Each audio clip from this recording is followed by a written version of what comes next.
Good morning, I'm Gretchen Ho. We're coming to you live this Tuesday, the 10th day of June. I'm bringing you Morning Matters because your mornings matter. Let's get to the stories that matter today. As the impeachment trial of Vice President Sara Duterte looms, tensions erupt in the Senate as lawmakers clash over timing and constitutional interpretation. Senate President Escudero also called out the House of Representatives for moving slowly, pointing out that the Senate should not be rushed. Senator Francis Tolentino has suggested starting the impeachment proceedings on June 11, with a final decision by June 30 to align with the end of the 19th Congress. But House Prosecutor Rog Gutierrez dismisses the timeline, stating that 2 days won't allow for a full presentation of evidence and that the 7 articles must remain intact. And in weather, the low-pressure area near Luzon has developed into a tropical depression but has moved outside the Philippine area of responsibility. While it will not impact the country, the southwest monsoon or habagat will continue to bring occasional rains. Welcome to our program, Morning Matters, where we talk about the issues you need to know for the rest of your day. Now, first on the agenda. Ahead of the impeachment trial of Vice President Sara Duterte, tensions flared inside the upper chamber as senators clashed over timing and constitutional language. Here is the full story. I, Francis Cheese G. Escudero, solemnly swear that in all things appertaining to the trial of the impeachment of Vice President Sara Zimmerman Duterte, now pending, I will do impartial justice according to the Constitution according to the Constitution and laws of the Philippines. So So help me God. So help me God. Senate President Cheese Escudero has formally taken his oath as the presiding officer for the Senate impeachment trial of Vice President Sara Duterte. After the oath-taking of the senator judges, the court will be constituted but not convened yet, Mr. President. Thank you, Mr. President. Duly noted. The oath-taking followed hours of intense debate among senators on whether to immediately convene as an impeachment court. I most respectfully move, number one, that our legislative business be suspended. Number two, that we already convene as the impeachment court at this very moment. His argument centered on a constitutional term forthwith, with Minority Leader Coco Pimentel and Senator Risa Hontiveros insisting it meant the trial should begin without delay. Pimentel filed a motion to convene the Senate immediately. Hindi po mahirap intindihin ang utos sa sino mang tapat ang intensyong sundin ito. Ang paglilitis ay dapat agarang simulan nang walang pag-iwas o iba pang pagpapaliban. According to the Merriam-Webster Online Dictionary, forthwith means without any delay or without interval of time. The Filipino translation for forthwith is agad, madali, bigla, dagli, o kara-karaka. However, other senators, including Alan Peter Cayetano, questioned that interpretation. I disagree na sa Tagalog agad-agad ang forthwith. Ang forthwith yung ibig sabihin nun sa Tagalog is yan na yung susunod, yan na yung gagawin mo. Oo, immediate yung agad-agad. Hindi ako expert sa linguistics pero medyo hindi agad ang Tagalog ng forthwith. Senators Ronald Bato de la Rosa and Robin Padilla back Escudero, saying due process must be respected and there was no deliberate delay. 1 month ago pa, pinagawan mo na kami ng robe, Mr. President. Kasi excited na tayo na sumuot ng robe para to form the impeachment court. Hindi po ako abogado. Ako po ay madalas akusado. Ako po ay ex-convict. Kaya ako po ay sanay sa korte. Kailangan dumaan po tayo sa due process. Hindi po tayo pwedeng palundag-lundag. Senator Raffy Tulfo attempted to break the impasse by proposing a vote. Naalata ko kanina pa tayo back and forth, para nag-aaway na tayo dito. To solve the impasse siguro, we'll have to put it in a vote, whether to convene today or tomorrow. Somehow we have to convene come what may. Magbutuhan na lang tayo para matapos na. Meanwhile, Escudero criticized the House of Representatives for moving slowly, pointing out that the Senate should not be rushed. immediately nga ng House. Hindi yun ang interpretasyon. Tapos tayo ganyan. If the prosecutors themselves, the complainants themselves, were not that interested and sat on these complaints for over 2 months, tayo bigla ngayon, mamadaliin nila habang nagpabanjing-banjing sila ng mahigit 2 buwan sa mababang kapulungan. Despite the heated exchanges, the senators agreed to officially convene as an impeachment court on June 11. Senate President Escudero pushed back against calls for the Senate to immediately begin the impeachment trial of Vice President Sara Duterte.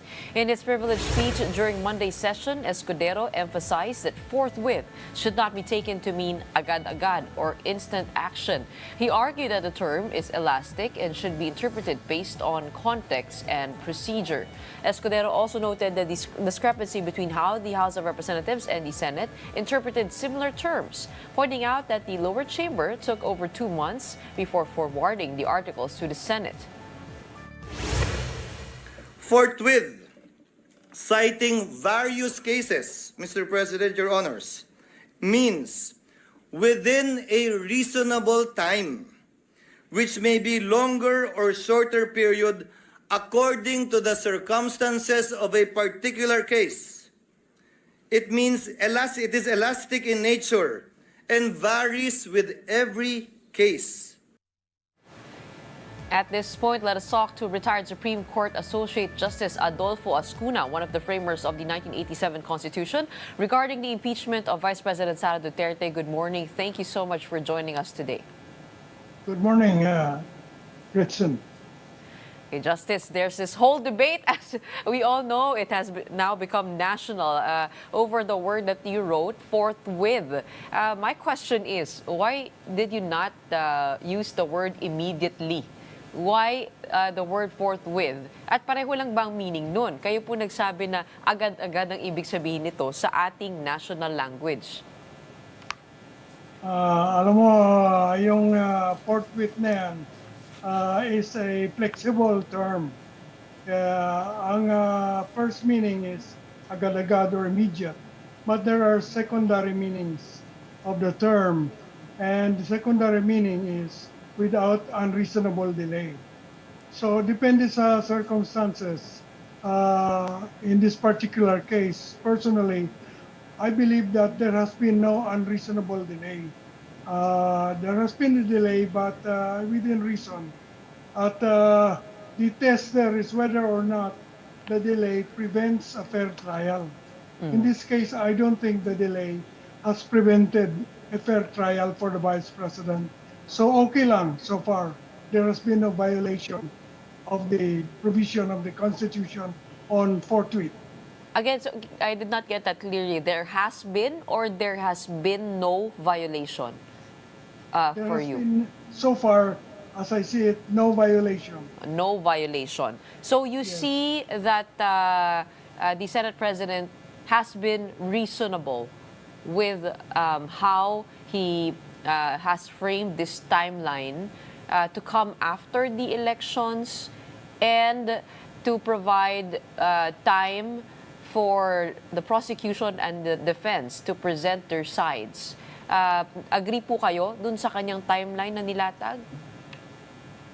Yung timeline ni Francis Tolentino, Senator Tolentino, ay medyo masikip. It might not be sufficient because that is premised on his assumption that the 20th Congress cannot continue the process of the impeachment, which is contrary to my belief. I believe that this can be carried over to the 20th Congress as long as the jurisdiction has attached already in the 19th Congress. Pero yung timeline po ni Senate President Escudero, sabi po niya ay ito nga ay nakikita niyang maaaring tumawid. Tama po, pareho po kayo. At yun nga po ay pagdating ng June 11, magko-convene lamang, I think until June 30. Tapos, by the next Congress pa po magsisimula itong trial na ito. Kasi sabi niya, mahabaan yung diskusyon. agree po kayo dun sa kanya na pinush back niya mula dun sa before the elections because it is highly political or politically charged context going around this impeachment, that it was wiser to delay the start of the whole process. Agreed ako doon sa kanyang time frame na they will convene on the 11th, and then they will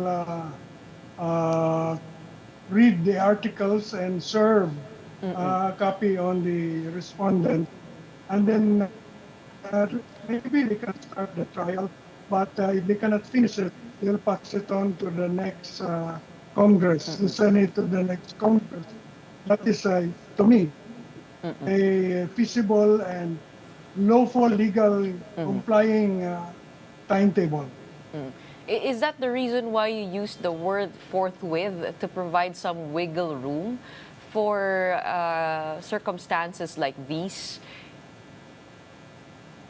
Yes, and forthwith naman is regarding the start of the process. And so, as long as it's started within a reasonable time and it's continued, if it's not finished in the 19th Congress, it can be continued in the 20th Congress.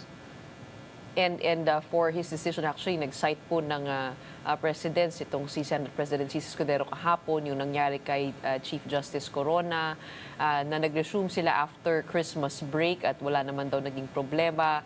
Dito kay Chief Justice Hilario Davide, na sinabi niya, no, a lot of civil society groups were against this, and the Senate said busy sila sa budget.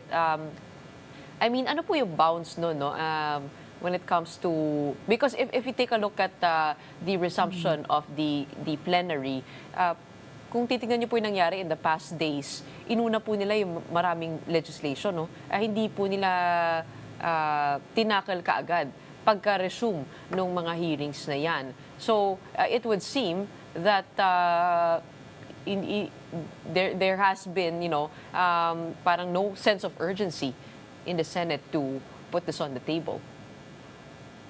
I think priority given to the legislative matters is reasonable because those matters lapse with the Congress. They cannot be carried over to the 20th Congress. So inuna nila yon dahil maglalapse yun eh. On the other hand, the trial of the impeachment will not lapse. It can be continued in the next Congress. So it can wait in a way. As against the also urgent matters that would otherwise lapse. So to me, it was a reasonable delay, as long as a fair trial is still possible, and it is. Okay. The Senate President has taken his oath yesterday. Today, the Senate jurors will take their oath. After that, is the impeachment court already convened? What should happen after that? Yes, after that, they should convene as an impeachment court, and the articles should be read to them, and they should assign it to the Rules Committee and order that a copy be served on the respondent. That is, to me, what will trigger the jurisdiction of the impeachment court. So all of that must happen before the 19th Congress adjourns. Pero Correct. ito nga po yung Before it pinag-uusapan bows din out. po. Its adjournment doesn't mean it ends. It can Okay. adjourn but still exists. It ceases to exist June 30. I know. Okay, so even pagkatapos ng sine die ng 13, Yes, maaari pa silang magkaroon ng pagdinig. Pero meron din pong debate, no, kung kanino po i-refer itong articles of impeachment, kung sa Committee on Rules or sa Committee on Justice. Sabi po ni Senate President Escudero, ang paniniwala niya ay sa Committee on Justice. Ano po ba yung sinasabi ng konstitusyon? Wala pong sinasabi dyan ang Constitution. Nakalagay lang that the Congress can adopt its own rules to implement the impeachment procedure. under Article 11. So, nasa kanila po yon kung saan nila i-refer. Okay. Pero ito po yung sa pagkatapos nung pag oath taking po nila sa committee rules po talaga dapat. Doon yata sa rules nila, ganun ang Okay. paraan. Okay. Opo. Pag-usapan naman po natin yung pagtawid papunta po sa 20th Congress. Si Senator Tolentino said, "Show me a provision in the 1987 Constitution that would point to the words carry over." Wala daw po sa Constitution po natin. And sabi niya, he cited the Jefferson Manual to defend his position that impeachment cannot carry over to the next Congress. Do you have an idea of this so-called Jefferson Manual, and what is that interpretation all about? Okay, the word that to me is in the Constitution that indicates that it can cross over to the next Congress is proceed. The trial shall proceed, by the Senate shall proceed. So if it proceeds, it will survive the change of Congress. Otherwise, it will not proceed. So the word proceed is what, to me, authorizes a crossover. And that word is the word after forthwith. Am I referring to the right Yes. provision? Shall forthwith proceed. Yes, that means trial by the Senate shall forthwith proceed. So it will start and it should be finished. It cannot be finished if it lapses with the Congress. So it doesn't lapse.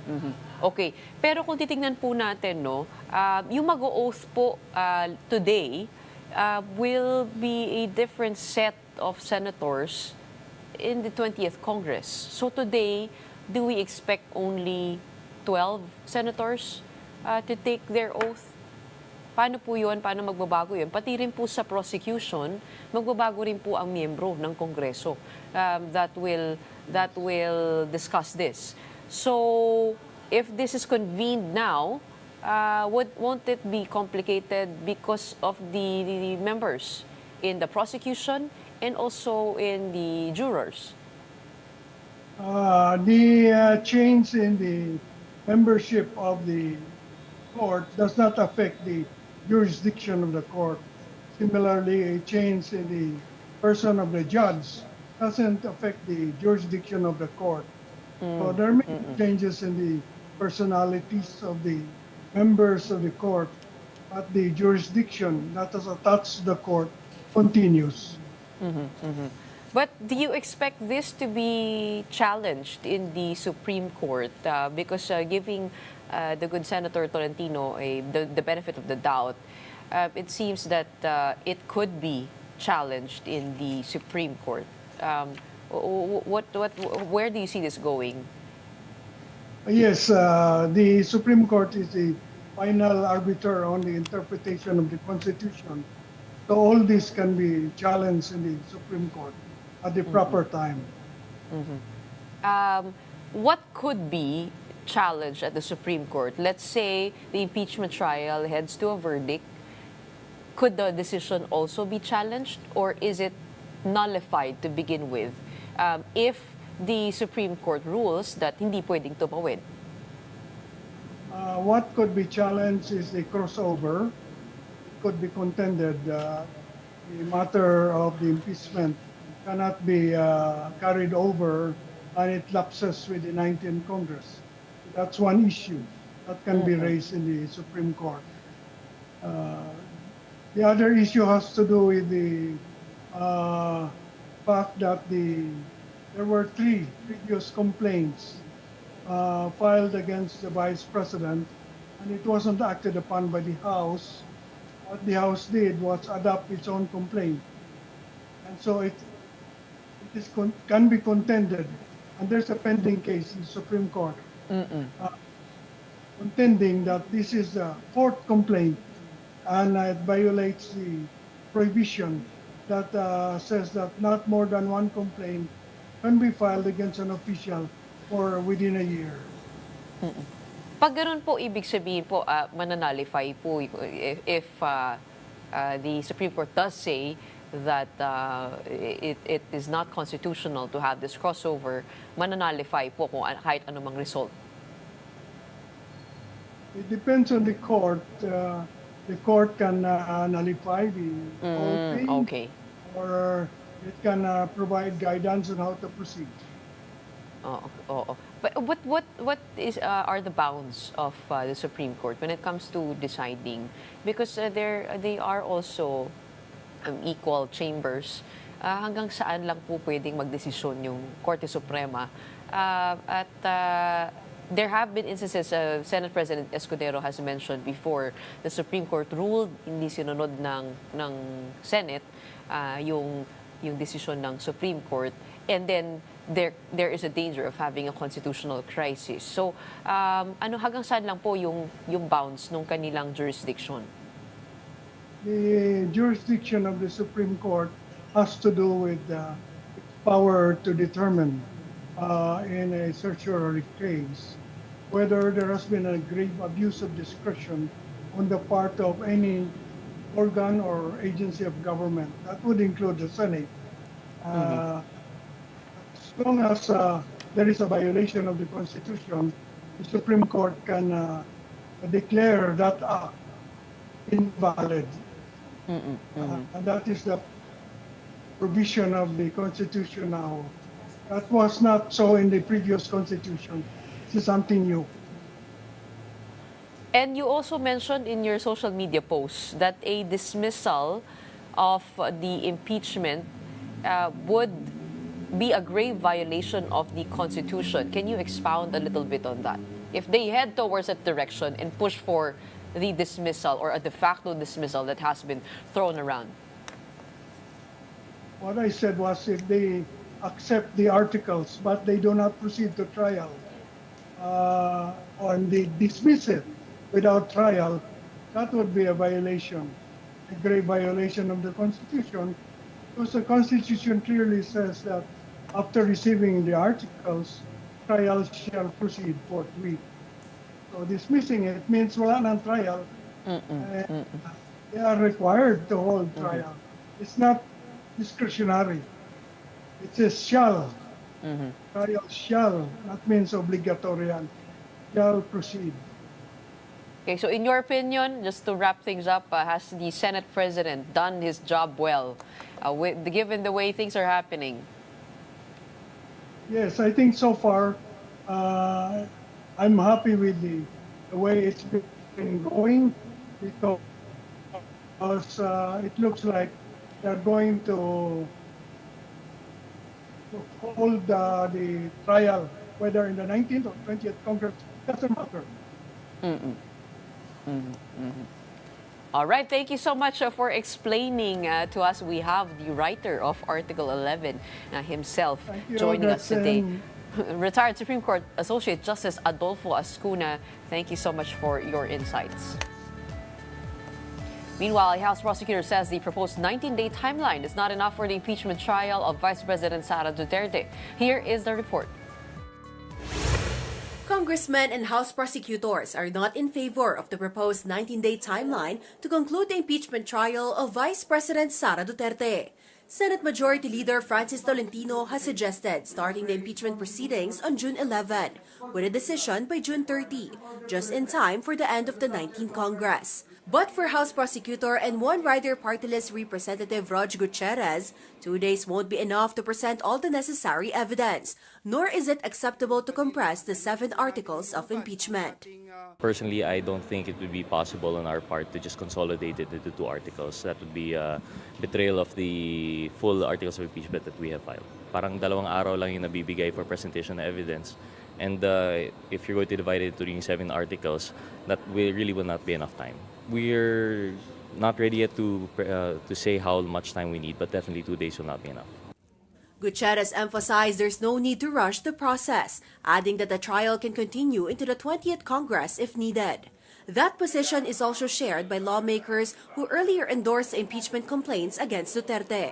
Yung impeachment trial nga, ang sinabi natin, hindi siya bound by the legislative calendar. We are still standing on that, na hindi siya dapat magpa-tali doon sa usapin na hanggang June 30 lang. We think kung hanggang June 30 siya, bibigyan mo lang ng isang araw, hindi siya enough, hindi siya sapat. At dapat masatisfy natin yung tanong ng mga taong bayan kaugnay dito sa impeachment. Alam natin pag minadali, kulang yung oras sa dami ng mga ebidensya na ipipresenta. So again, sana ma-realize nila na it's always the Constitution over personal ambition. Yun ang mahalaga. Hindi ito parang si Carlos Yulo na sa kaka-gymnastics nila, mental gymnastics, kakatambling at kakasplit, mapapalisot nila yung kanilang poon. Meanwhile, National Unity Party President and Kamsur 2nd District Representative El Rey Villafuerte does not believe that Deputy Speaker Duke Frasco's refusal to sign the manifesto of support for Speaker Martin Romualdez has anything to do with the impeachment. Villafuerte suggested Frasco may be pressuring the Speaker to retain his post as Deputy Speaker in the next Congress. So we were quite surprised because as Deputy Speaker, if you're speaking of unity, the first thing that Duke should have done was raise the issue among party members, party leaders. Di ba? Normally, you should have a dialogue. And wala namang dialogue, wala naman siyang concern. And we just, on my statement, he was the one grandstanding by issuing statements in the media prior to consultation with the prior party leaders. And the suspect of the members is that he's bargaining, arm twisting the speaker to retain him as deputy speaker. Villafuerte maintains that the NUP remains firmly behind Romualdez. The senator judges are set to take their oaths today. That's June 10 at 4 p.m. Once the oaths are completed, the Senate is officially constituted as an impeachment court. However, they will not start the trial proceedings yet, which begins tomorrow, June 11. The Senate Committee on Rules is set to work on the logistics and scheduling, among other matters. But don't go away. We'll be back with more stories right after a quick break.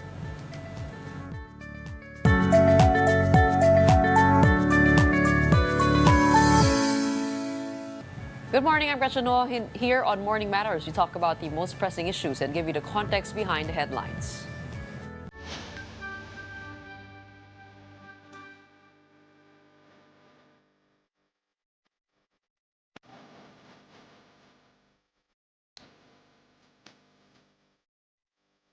Bataan 1st District Representative Geraldine Roman has filed a bill seeking to recognize the Digital Media Standards Coalition as an independent authority on fact-checking and digital ethics. The DMSC is a registered group composed of content creators, PR and ad firms, fact-checkers, media outlets, academics, and civil society representatives.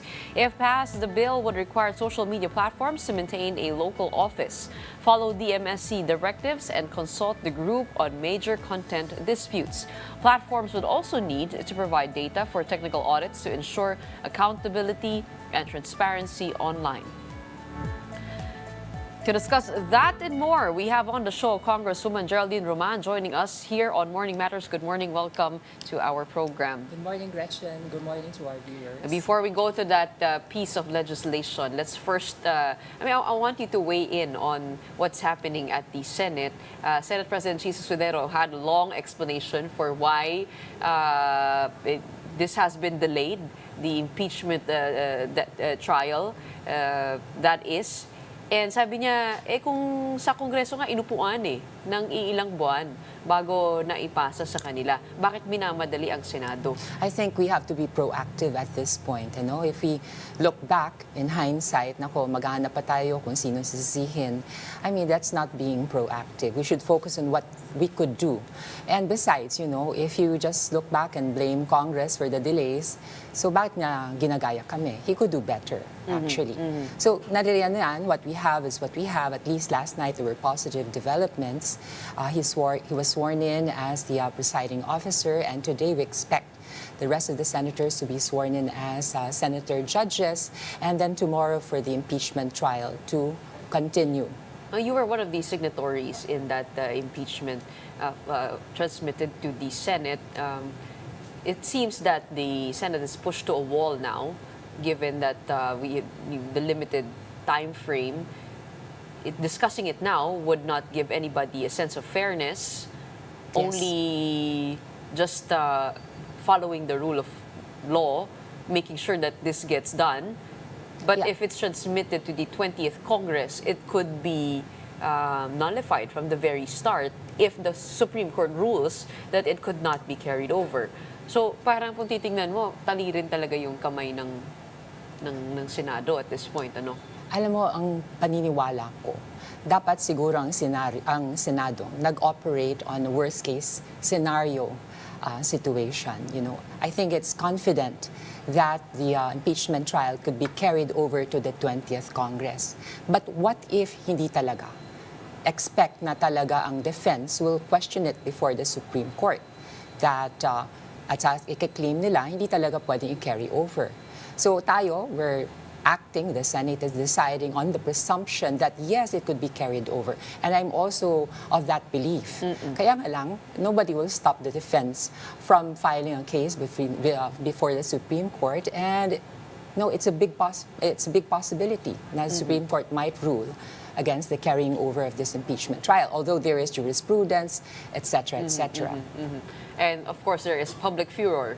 Of course, yes. And pressure. Yes, all right? eyes are on the Senate right now. Okay, let's go to other matters. Your term is ending in a Yes. few days. Yes. But your brother is taking over your seat, First District of Bataan. Yes. He ran unopposed and patuloy ang paglilingkod ng... Where do you find yourself now? Well, I'm open to all possibilities. Definitely, I'll be very active in my own district and continue with my advocacies. One of which, of course, is now it's Pride Month, equal rights, and also gender equality. Nariyan din, I was in touch the other day with our agrarian reform beneficiaries. Today, I think the DAR is celebrating its anniversary. So patuloy din ang aking paglaban para sa karapatan ng mga agrarian reform beneficiaries. And of course, our crusade to fight against fake news. So yan yung tatlong pinaglaban mo nung kayo ay nasa Kongreso. Yes. So ano yung what would you cite as your major achievements Well, in 9 years? Yeah. 9 years, yes. I guess visibility would be one. You know, it's not that, of course, everybody knows what the SOGI Equality Bill is. It's simply an anti-discrimination bill based on sexual orientation and gender identity and expression, which seeks to protect all Filipinos from discrimination at the workplace, in learning institutions, in the delivery of government services. Naging madali ipasa sa House of Representatives, pero talagang ang stumbling block is at the Senate. So it's still there? It's still there. What's new, right? At what stage is it in now, the SOGI bill? Well, in the House, because we have been very busy, with other pressing issues, I'm not justifying, the status of the SOGI Equality Bill. Medyo naantala siya dun sa plenary, dun sa period of interpellation. Sa House? Sa House, yeah. Kala ko napasa na in third. Well, in the final 17th reading. Congress, it was passed unanimously. In the 18th Congress, it was sidelined because of the pandemic. In the 19th Congress, nakaabot kami hanggang doon sa sponsorship speech, but it was not allowed to be discussed in the second reading. Okay, so ganun yung pag hindi, even if it's passed by previous Congresses, but it does not become law, you have to go back to square one. Back to square Kaya one. paulit-ulit Oo, tayo. paulit-ulit tayo. And it's been 25 years. So the challenge is to get it passed in 3 years. Yes, that's the challenge. And of course, I think it's easier sa House of Representatives kasi kaming mga congressmen, we're in direct engagement with our constituents. And that, yes, we deal with members of the LGBTQ plus community. And we are fully aware and sensitive to their situations of discrimination. So we respond accordingly. I don't know with the Senate. I don't know what's keeping them and, holding them back. Okay, of course, there have been many misconceptions floated around surrounding this SOGI bill, one of which is that it is anti-religious freedom, that it does not recognize the beliefs of certain religions, that for one, homosexuality is a sin, that it is not acceptable, etc., etc. Just to be clear, Fake news yun, Gretchen. help us again as you end your term, help us again to understand what the SOGI bill is all about. What does it say? What does it provide? In simple terms. Well, to give you an example, people often use religion as an excuse to discriminate. Nothing in this bill will actually stop you from believing that gay people or lesbians or transgender people are sinners, like we all are. But what this bill seeks is to guarantee that our constitutional right to work, to study, to receive services from the government is not deprived dun sa, hindi pinagkakait dun sa mga members ng LGBT community kasi Pilipino rin sila. As we often say, our rights end where the rights of others begin. And besides, really, you cannot use religion to justify discrimination. Simple as that. Isa sa mga nabanggit na kwento sa akin ng mga kaibigan ko ay yung kapag may nagkasakit na partner, parang hindi nire-recognize yung partner niya as the formal representative. As a family member. Okay, kasi under present laws, if there are major medical decisions, it's usually the spouse who can decide kung i-continue sa life support yung isang pasyente or not. But in the case of same-sex couples, wala siyang karapatan. Except in the city, Quezon City. Doon sa Quezon City, meron yung healthcare advantage yung mga same-sex couples. They can decide for their partners dun sa mga medical decisions na yun. May ordinance. In fact, Quezon City, kudos to Mayor Joy Belmonte, is one of the first LGUs in our country to approve an anti-discrimination ordinance. Yun na nga ang good news, Gretchen. Kahit wala namang national law, as we speak, padagdag ng padagdag ang mga LGU na Which cities have marami. Meron sa San Fernando City, in La Union, in the north, and even to the south, meron Cebu City, Mandaue City, even Davao City have their own anti-discrimination ordinances. Pero sa ngayon, pagkuha ng mga benefits from government institutions, is there difficulty in that also? Well, for example, during the pandemic, there were same-sex couples who applied for ayuda, and they were turned down. Sinasabi sa kanila, hindi naman kayo family. Under our laws, you're not considered a family, and therefore you're not entitled to ayuda. As if hindi naman kailangan kumain ng mga tao who are in a same-sex relationship. And during the pandemic, that was very difficult. I do remember there was an incident that erupted over an LGBTQ member going inside the restroom of a female. Yes. Tapos nagkaroon ng debate doon kung sino yung inaapi, kung yung babae ba o yung LGBTQ na nagvi-video. Your thoughts on that? I mean, will this bill mandate institutions to have a special place for the LGBTQ or to allow the LGBTQ to enter whichever bathroom they wish? Paano yung ganon? Actually, this bill will encourage institutions or business establishments to have a gender-neutral bathroom. So nothing in this bill will actually require institutions or to allow transgender women to use women's bathrooms, but it does encourage the construction of gender-neutral bathrooms. And nangyayari naman yan sa mga maraming, like say, mga multinational companies or mga international chains of restaurants. Meron ng mga gender-neutral bathrooms. Oo. Pero sa ganon, I mean, this bill protects that right to choose whichever bathroom. This bill will allow you, if you are a transgender person, to relieve yourself. To relieve yourself and to attend to a basic biological need in a space where you feel safe. Okay. Yeah, that's why it's also safe spaces, no. Okay, but when it comes to sa religion naman, kasi meron iba they feel strongly about their beliefs against homosexuality. What if they are lecturing somebody on their gender? Paano yung ganon? I mean, pwede mo bang i-invoke yung if this passes into law that I feel discriminated upon as an LGBTQ member by somebody from this religion who tells me what I'm doing is wrong? Paano yung ganon? Under this bill, religious speech that is, the teaching of one's religious beliefs in a religious context, let's say in a church or in a prayer meeting, will not be typified as criminal. What will be typified as criminal is promoting hate speech na sasabihin mo, dapat stone to death natin ang mga bakla o mga lesbians o mga transgender people. That's a different matter. That is already typified as hate speech. But, this bill is fully respectful of our basic constitutional right to freedom of speech. But how about in institutions? I mean, how will this be taught? How will gender be taught? Is there anything in the bill that says something about that? No. Actually, in denominational schools, they are free to teach kung ano yung kanilang religious beliefs, and they will not be penalized for it. But in public schools, which theoretically should be non-denominational, respect for people of all genders should be taught. Is going to be taught. In fact, it is already being taught. Okay.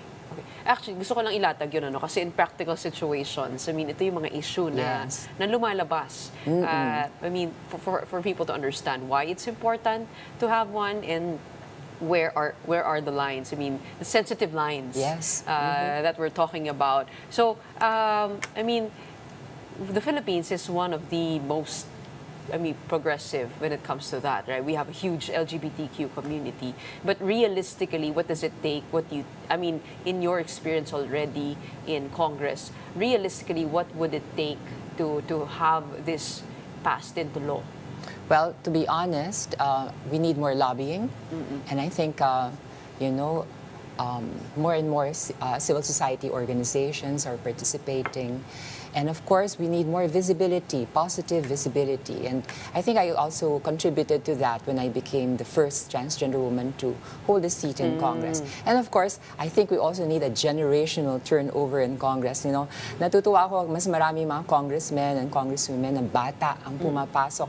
And with them, more progressive ideas. They've seen how things work in other countries, whether in Europe or United States. And they see na kahit merong equality dun sa mga bansang yon, hindi naman bumabagsak ang langit sa mga bansang yon. What you have is an inclusive, what they have in these countries are inclusive societies where everyone is respected, regardless of what their soji is. I wanted to talk about your recent bill, the Digital Accountability in Services Act. What does it talk about? How does it stifle disinformation? Well, you know what? Disinformation is a problem in our country. Disinformation, malinformation, and misinformation. These are the different forms of fake news. Because fake news erode public trust in our government institutions, in the system itself, in the rule of law. It polarizes our country, and it also affects our ability to react to national emergencies and situations. And fake news will also shape the mindset of future generations. Ganyan yang kaseryoso. Imagine future generations of Filipinos basing their decisions on fake news. Now, I filed this bill because I thought that this is the bill that would strike the balance between respecting our basic constitutional right to freedom of expression. I'm a journalist myself, Gretchen, and I believe in this basic right to free speech. But we cannot ask the government to actually directly control what is content creation. That would be unconstitutional. So this bill actually involves civil society organization. In this case, the stakeholders. Put the power in their hands. Yes, parang kapisanan ng mga broadcasters sa Pilipinas. So we have the Digital Media Standards Council formed by association and groups of content creators, digital advertisers, members of the academe, representatives from the DICT, the PNP, and so on and so forth, all relevant stakeholders. And what they will do is actually to fact check based on a mutually agreed upon set of code of standards, code of ethics and standards. They'll do the fact checking and they will submit the results to the social media platforms. This is where government regulation comes in. We require the social media platforms para maunawaan ng ating mga viewers, yung Facebook, yung Instagram, yung X, ang Twitter, ang TikTok, First, number one, to establish a legal entity in our country. That's the only way we can make them follow our laws. Number two, to keep a registry of social media accounts.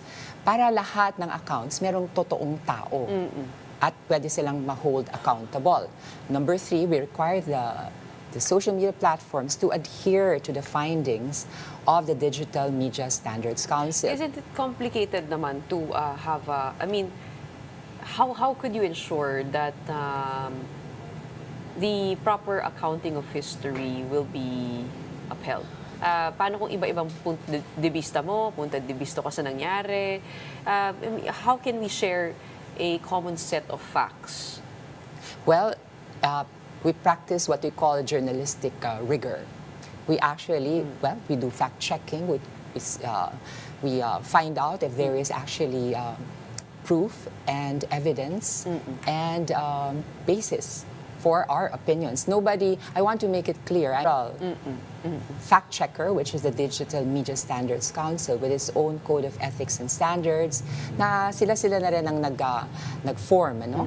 And then you have regulation over social media platforms, not over social media content creation. Ang hirap kasi pag meron kang isang ahensya na watchdog, how can it have credibility? Laging pagbibintangan yan being biased or being prejudiced. Totoo. Pero kailangan lang siguro pakaingatan din kung sino yung magiging membro niyan. Kasi kahit sa MTRCB naman, sila yung ayoko in ng charge of well, we hope your brother carries over the work that you've started in your 9 years.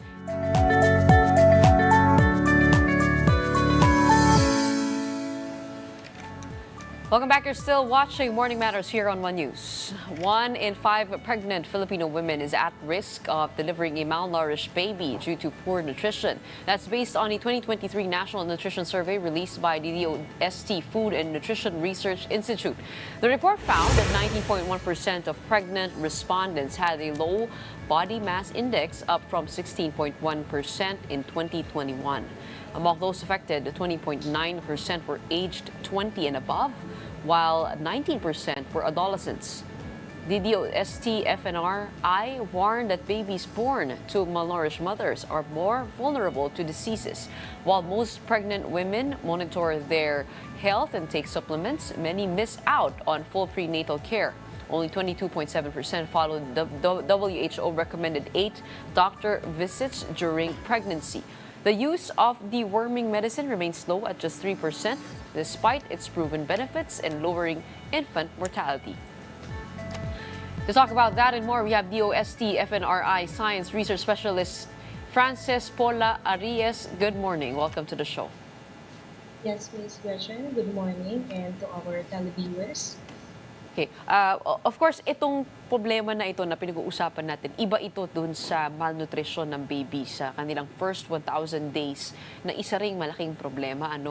Pero ano ang kaibahan ng epekto kapag yung nanay naman ang malnourished? What are the health risks for both the mother and the baby?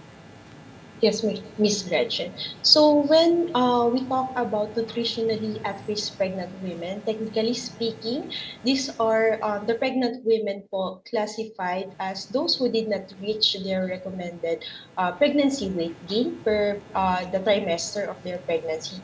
So when a pregnant mother is described as nutritionally at risk, it means she has one or more factors that may have compromised her nutritional status, thus resulting to negative effects on her health and the development of her baby. So, being a nutritionally at-risk pregnant, pwede po ito mag-result to low birth weight, premature birth, the different maternal complications, and the poor breastfeeding outcomes. When you say low body mass index, what does that mean? And what does that constitute? Yes. So, for the pregnant women, hindi po natin ginagamit yung body mass index or yung BMI for the normal adult. So, what we actually follow is yun pong recommended pregnancy weight need. So, for example, for a pregnant mother starting with a normal weight prior to pregnancy, recommended po na at least 1 to 2 kilos po yung i-gain niya for the first trimester. Then, for the succeeding 2 trimesters po, at least 0.5 kilos. Is this Factors that we should consider when taking care of the health of a pregnant woman. So yung consume po ng foods na adequate and balanced, with focus po on the iron-rich food items. Yun po talaga yung important, as well as yung pagkakaroon po ng regular na prenatal check-ups. Pag sinabi po nating iron-rich food, ano po mga pagkain yun? Yes. So when we say iron-rich foods, these are mostly the animal-based products. So we have our meat, fish, and poultry, our egg, and then our green leafy vegetables. What is the solution here if a family really cannot afford to buy nutritious meals?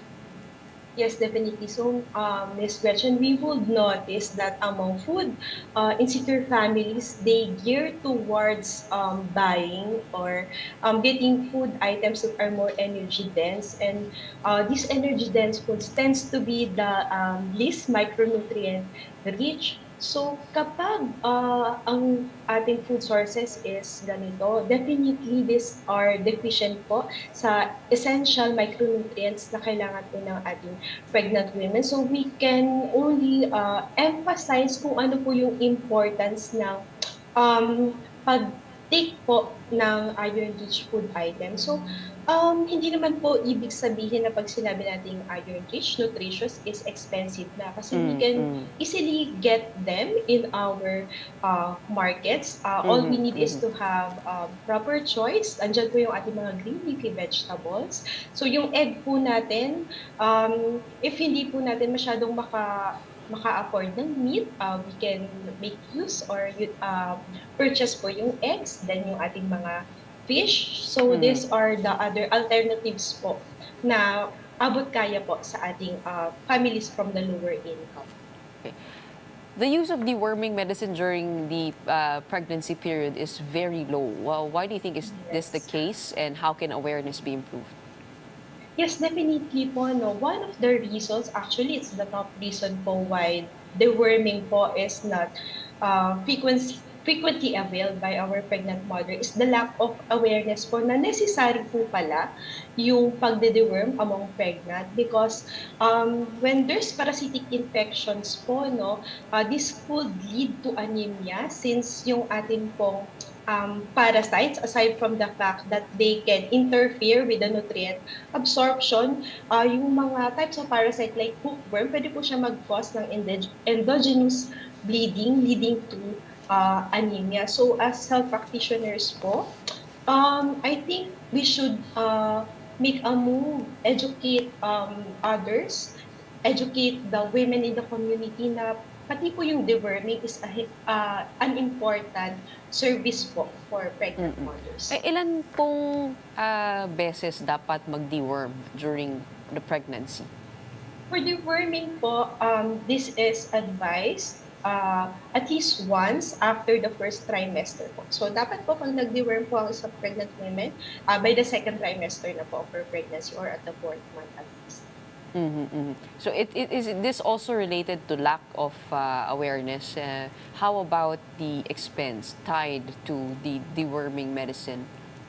The deworming service po actually is given for free po sa atin pong mga healthcare facilities such as sa mga barangay health centers. So, deworming po kasi is most crucial communities na may problems po, for example, on sanitation, meron pong problems on the access to need to do po is to provide that service to the communities where